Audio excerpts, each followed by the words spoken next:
नमस्ते दोस्तों, वेलकम है आपका दी अल्टीमेट ज्ञान राइज विद विजडम पर, जहां मिलती है आपको इंटरेस्टिंग और यूजफुल इन्फॉर्मेशन सिंपल और शॉर्ट स्टाइल में। अगर आप नए हो तो सब्सक्राइब करना ना भूलना और बेल आइकॉन जरूर दबाओ ताकि कोई भी अमेजिंग अपडेट मिस ना हो जाए। तो आइए आरंभ करते हैं। प्रिय विद्यार्थियों, आज हम इतिहास के उस अध्याय पर चर्चा करेंगे जिसने भारत की राजनीति, संस्कृति और प्रशासन को गहराई से प्रभावित किया। वह है मुगल साम्राज्य। यह वो समय था जब भारत के अधिकतर भूभाग पर एक ही सत्ता का नियंत्रण था। ये शासन व्यवस्था सिर्फ तलवार की ताकत पर नहीं टिकी थी, बल्कि एक मजबूत प्रशासनिक ढांचे, समझदारीपूर्ण धार्मिक नीति और राजनीतिक गठबंधन के माध्यम से स्थापित हुई थी। लेकिन अगर हम इस महान साम्राज्य को गहराई से समझना चाहते हैं, तो हमें पहले इसके मुख्य शब्दों को जानना और समझना होगा।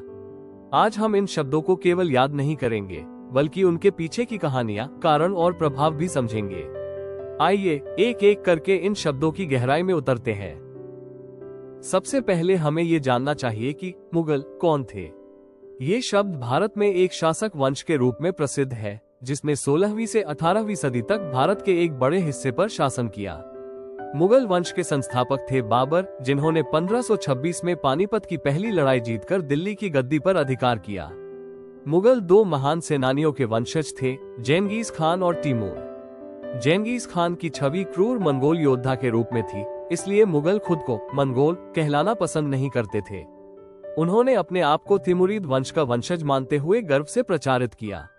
वे अपने पूर्वज तैमूर के चित्रों के साथ अपने चित्र बनवाते थे, ताकि लोग जान सकें कि वे एक महाशक्तिशाली वंश से संबंध रखते हैं। अब हम बात करते हैं मुगल साम्राज्य के पहले सम्राट बाबर की। बाबर को कम उम्र में ही अपने राज्य से निष्कासित कर दिया गया था, लेकिन उसने हार नहीं मानी। वो एक योद्धा भी था और एक रणनीतिकार भी। उसने 1526 में इब्राहिम लोदी को हराकर दिल्ली और आगरा पर कब्जा कर लिया और एक नए युग की नींव रखी। बाबर ने आधुनिक युद्ध तकनीक का प्रयोग किया, जैसे कि कैनन्स का प्रयोग, जो उस समय भारत में असामान्य था। इससे ये सिद्ध होता है कि मुगल केवल तलवार के बल पर नहीं, टेक्नोलॉजिकल और रणनीतिक समझ से विजयी हुए। विद्यार्थियों, सत्ता की सबसे बड़ी परीक्षा होती है उत्तराधिकार, यानी कौन अगला शासक बनेगा। भारत में कई वंशों में ये परंपरा रही कि सबसे बड़ा बेटा ही गद्दी का हकदार होता था। इस परंपरा को कहते हैं प्राइमोजेनिचर। लेकिन मुगलों ने यह नीति नहीं अपनाई। उन्होंने अपनाई कोपासनरी इनहेरिटेंस, जिसमें पिता की संपत्ति और अधिकार सभी बेटों में बांट दिए जाते थे। अब सोचिए, इससे क्या होता होगा। स्वाभाविक है कि भाई भाई में सत्ता को लेकर टकराव होते थे। यही हुआ हुमायूं, अकबर और विशेष रूप से औरंगजेब के समय में, जब उसने अपने ही भाई दारा शिकोह को हराकर सत्ता हथियाई।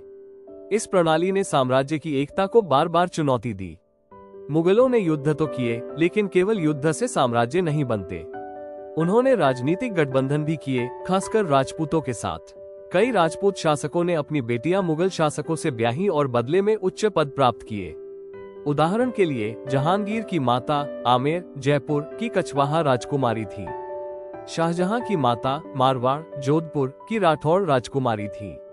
इस तरह मुगल साम्राज्य ने स्थानीय शक्तियों को अपने पक्ष में मिलाया और एक समावेशी शासन की मिसाल पेश की। मुगल प्रशासन का एक प्रमुख स्तंभ था मनसबदारी प्रणाली। मनसब का अर्थ होता है पद या रैंक। मनसबदार वो अधिकारी होता था जिसे राज्य की तरफ से एक निश्चित ज़ैट यानी रैंक दी जाती थी। उसके जिम्मे होती थी एक निश्चित संख्या में सवार यानी घुड़सवार सैनिक को रखना। मनसबदारों को नकद वेतन की जगह दी जाती थी जागीर, यानी जमीन से मिलने वाला रेवेन्यू। लेकिन ध्यान देने की बात यह है कि अधिकांश मनसबदार अपनी जागीर में रहते नहीं थे। वे कहीं और राज्य की सेवा करते थे और उनके प्रतिनिधि वहां से राजस्व वसूलते थे। समय बीतने के साथ ये प्रणाली असंतुलित हो गई। कई बार जागीर से मिलने वाला राजस्व उतना नहीं होता था जितना वेतन होना चाहिए था। इससे भ्रष्टाचार, शोषण और किसानों की दुर्दशा शुरू हो गई। रेवेन्यू सिस्टम की व्यवस्था को सुधारने के लिए अकबर ने अपने मंत्री टोडरमल के माध्यम से लागू की जब्त प्रणाली यानी ज़ाब्त सिस्टम। इसके तहत 10 वर्षों तक फसल उत्पादन, कीमतें और क्षेत्रफल का आंकलन किया गया। प्रत्येक क्षेत्र को रेवेन्यू सर्कल्स में बांटा गया और हर फसल के लिए निश्चित टैक्स तय किया गया।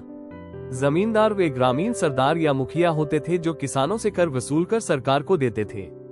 कभी कभी जमींदार इतने शक्तिशाली हो जाते थे कि वे खुद विद्रोह कर देते थे। विशेष रूप से जब मुगल शासन कमजोर होने लगा, तब इन जमींदारों की भूमिका निर्णायक बन गई। इतिहास की दृष्टि से इंपॉर्टेंट दस्तावेज हैं अकबरनामा और आईने अकबरी, जिन्हें अबुल फजल ने लिखा था। अकबरनामा 3 भागों में था। पहला भाग अकबर के पूर्वजों का इतिहास, दूसरा भाग अकबर के शासन की घटनाएं, तीसरा भाग प्रशासन, सेना, अर्थव्यवस्था और संस्कृति का विवरण, और इसे ही कहा गया एन-आई अकबरी।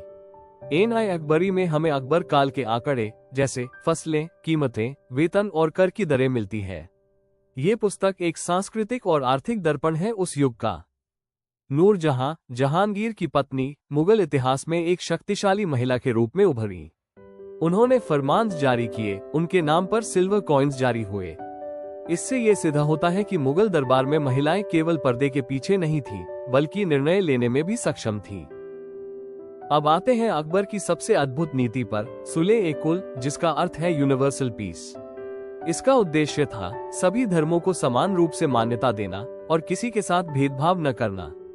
इस नीति के अंतर्गत शिया और सुन्नी एक ही मस्जिद में नमाज पढ़ सकते थे।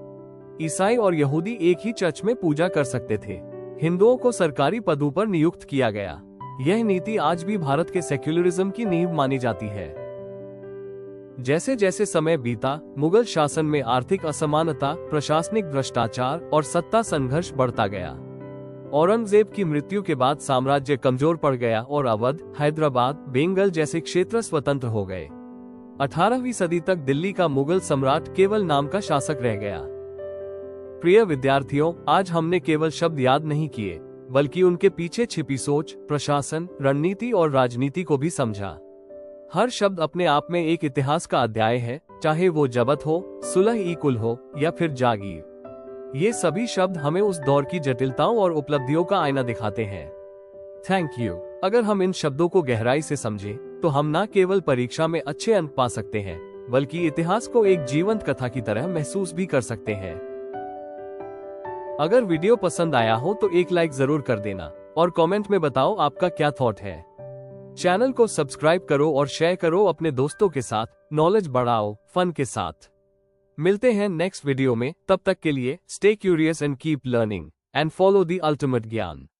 Rise with wisdom.